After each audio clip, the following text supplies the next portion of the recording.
I wasn't sure you'd wake up. I hoped you would. I wanted to show you.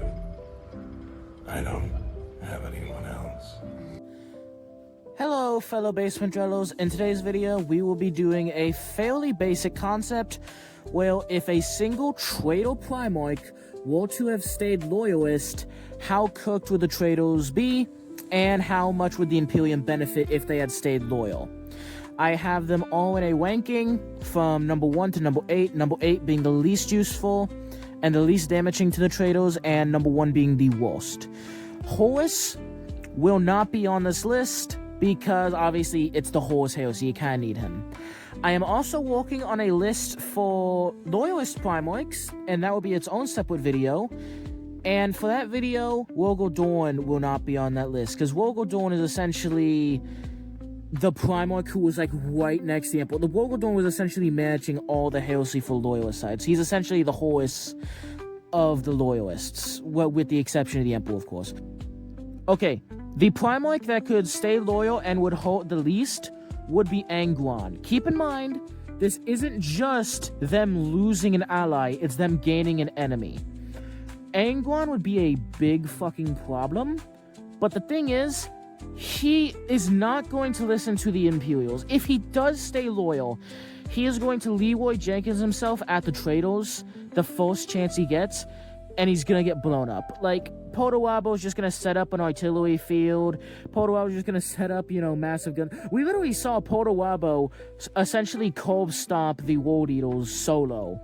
So with the other Primarchs, he's not gonna be that big of a threat. Now, if he would actually listen to the Imperials, he would be high on this list.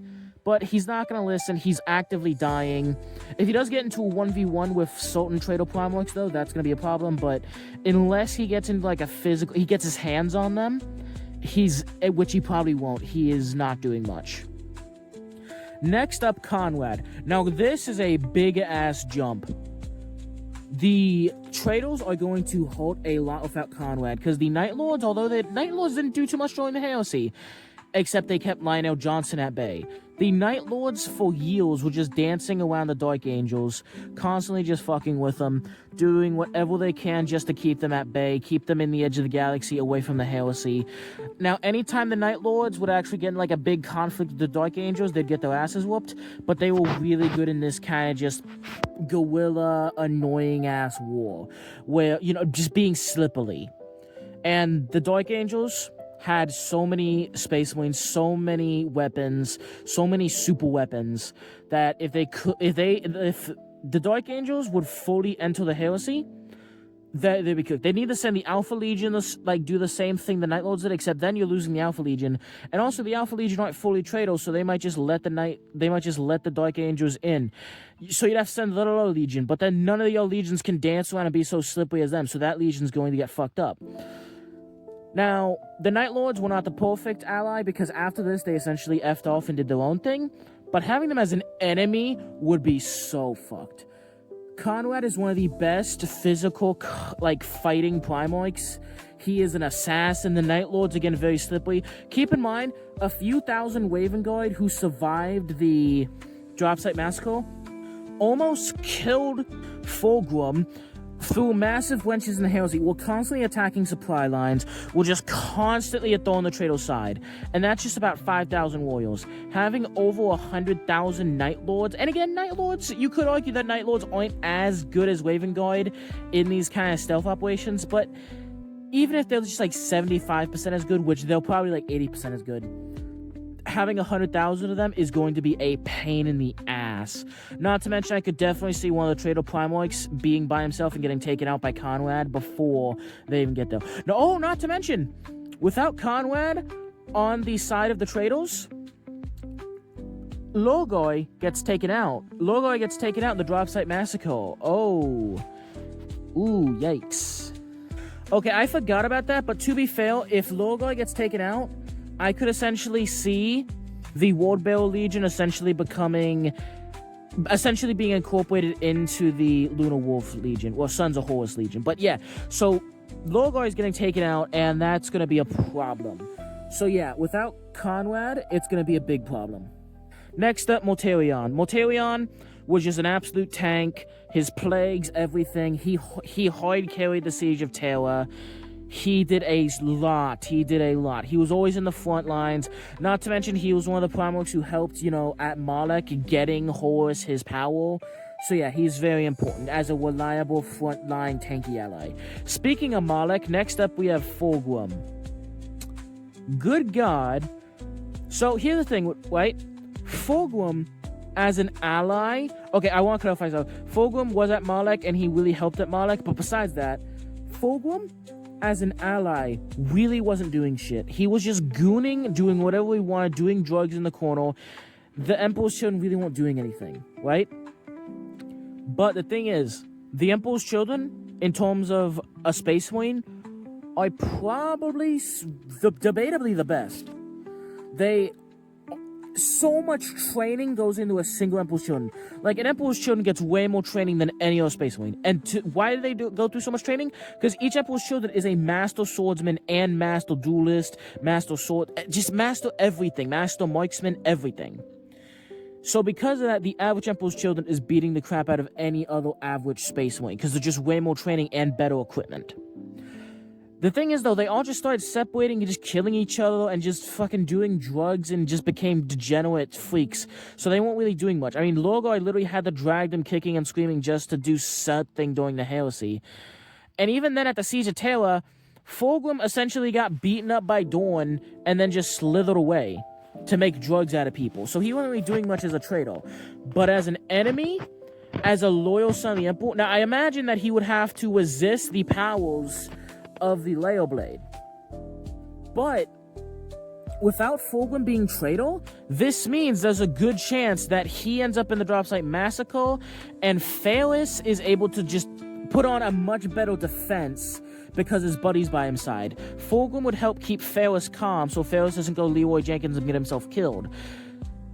Now, not to mention, there's a good chance that Horus still tries to communicate with him, hey, let's tone traitor, and he warns Phaelus, and the two don't end up in the drop site massacre. But even if they do end up in the drop site massacre, they're good. And even then, even if Phaelus ends up in the drop site massacre and Fulgrim doesn't even know about that, there's a good chance that because his best friend didn't betray him, he's able to remain cool. Phaelus, of course. Phaelus is able to remain cool, and instead of just brute forcing his way through 4 legions and getting killed by the Emperor's Children and Fulgrim, he's able to remain a lot more calm and is able to kill way more enemy Space Marines, or possibly even get out of there alive. Because the Iron Hands essentially just slam themselves in the traitor Space Marines in a really bad trade-off, in a really bad decision, just to get at Fulgrim. Without that emotion, there's so many ways this can flow. Whether if Phaelus is still there, if he isn't there. But either way, Phaelus is taking out way more enemy Space Marines regardless. Not to mention, Fulgrim, even if Phaelus still dies, Fulgrim is going to really help reinforce that palace. He is going to make the traitors bleed a lot. He is going to kill a lot of traitors.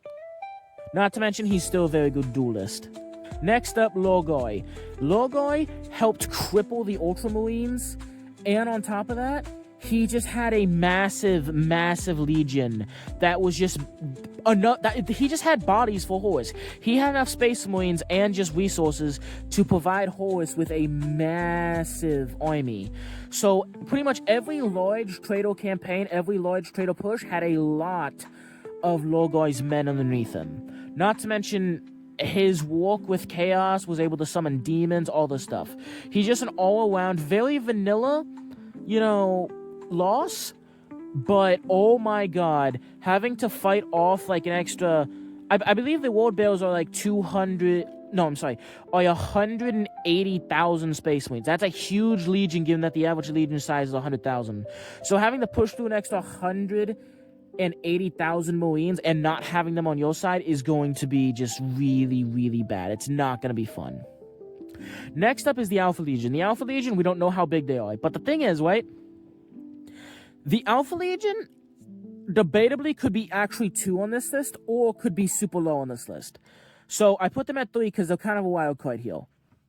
Things with the Alpha Legion is it depends on how you consider them loyalists. So we all know that Omegon or at least this is the theory, Omegon was loyal, Omegon was Alpharius' brother, and a small portion of the Alpha Legionnaires were loyal to Omegon, and those were the loyalist, guys, but a bunch of them were traitors, and that's where Alpharius was. Alpharius was traitor and most of the Legion was traitor.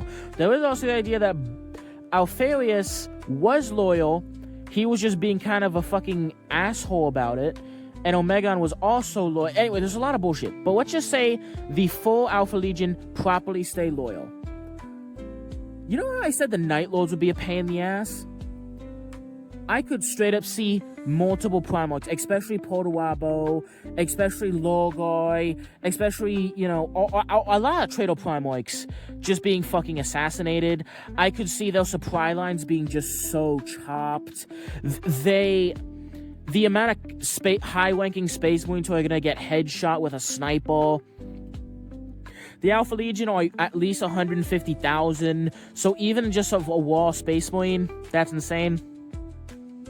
Not to mention 2 Primarchs, Omegon and Alpharius, that's insane. Like, imagine Perturabo's in his office, and 2 of his trusted Space Marines walk in, and it turns out it's fucking Omegon and Alpharius, and they just jump his ass.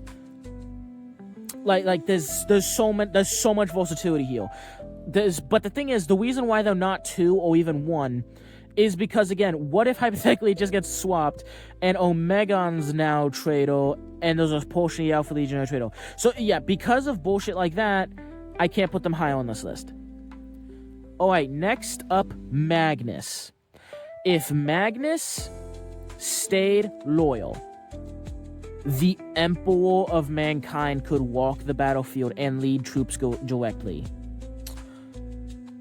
There's a non-zero chance that if Magnus stays loyal, that the Emperor can just pick off Primarchs one by one, or can just meet Horus way, way earlier. Like, for example, remember when Leman Russ grabbed, like, all of his Space Wolves and pretty much attacked Horus and nearly killed Horus? Imagine if the Emperor and Dorn were there as well. So you have all the Imperial Fists, all the 1,000 Sons, and the Emperor, because the Emperor could now get it off the throne. Oh, and the Custodians, of course. So Horus would have been dead. When Leman Russ goes to fight Horus in a 1v1, it's not a fucking 1v1, because all the Custodians are there, all the 1,000 Sons are there. Not to mention, the 1,000 Sons could go full fucking apeshit, because the problem with the 1,000 Sons is they couldn't use their full power, because, well, Tzeentch was always fucking with them. But anytime they were around the Emperor, Tzeentch was too scaled, and they could use their full power around the Emperor. So this means that on top of the... Oh, not to mention, when Leman Russ fought the Lunar Wolves, well, Sons of Horus, he fought them at super low strength because he drained. So many of his sons died. Tens of thousands of his sons died fighting the 1,000 Sons. If Magnus had just surrendered and was brought to the Imperial Palace, not a single Space Wolf would have died. None of the 1,000 Sons would have died.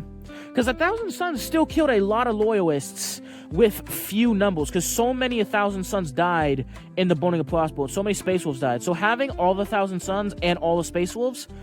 Oh my god, Horus would have died way before he reached the palace. Again, Leman gathers his legion to go fight Horus. The Emperor, the Custodians, the 1,000 Sons, the Imperial Fists, they all join him, and they kill Horus. They just cut the head off the snake, the Hail-Sea just collapses. Alright, and the most important Primarch. I want to clarify that due to just how... Due to what I was just talking about, with how Horus would have probably... Leman would have been able to kill Horus, or the Emperor would have been able to kill Horus really easily, that these two Primarchs are almost interchangeable, but I would still give the edge to Perturabo. Perturabo hard carried the entire Hail-Sea. Every single Space Marine Legion, Traitor Space Marine Legion, was hyper-reliant on Perturabo. Every single one. He was up keeping the supply lines. He was upkeeping logistics. He was upkeeping manpower. When all the traitor Primarchs were just fucking jacking each other off and smoking cocaine and doing drugs, he was the one keeping all the mortal, troops in line. He was the one keeping all these just fucking freaks together. Well, okay, to be fair, that's mostly yours, but he was the one keeping them together logistically, not just using words. On top of that, every single planet that they had to carry through, it was him. Don't get me wrong, Mortarion helped a lot, but it was him. It was his siege guns, it was his everything. He hard carried the heresy, 100%. Not to mention, they never would have gotten through the Imperial Palace if it wasn't for him. Perturabo is just unfathomably useful during the heresy. And even when it comes to Sanguinius, when Sanguinius fought Horus, Sanguinius was incredibly weakened because of Angron. Now, why was Angron there? Because Perturabo drug his ass kicking and screaming to Taylor. So the reason why the freaking loyalist's best weapon was super weak at the time was because of Perturabo. So yeah, Perturabo. Oh, and on top of that, I didn't even think about this. Regardless of the heresy, the entire reason that the traitor Primarchs are still up and going today is because of Perturabo's logistics in hell. But that's not the scope of this video, but that was just like an aside. But yeah, Perturabo, I think, has to be the most important traitor Primarch, with the exception of Horus, of course. Alright, thank you for watching this video. Do you agree with my list? Do you disagree with my list? Thank you for watching, and I hope you have a wonderful day. Catch you in the next one. And also, I am working on many, many projects, and I hope you like them. Alright, catch you later.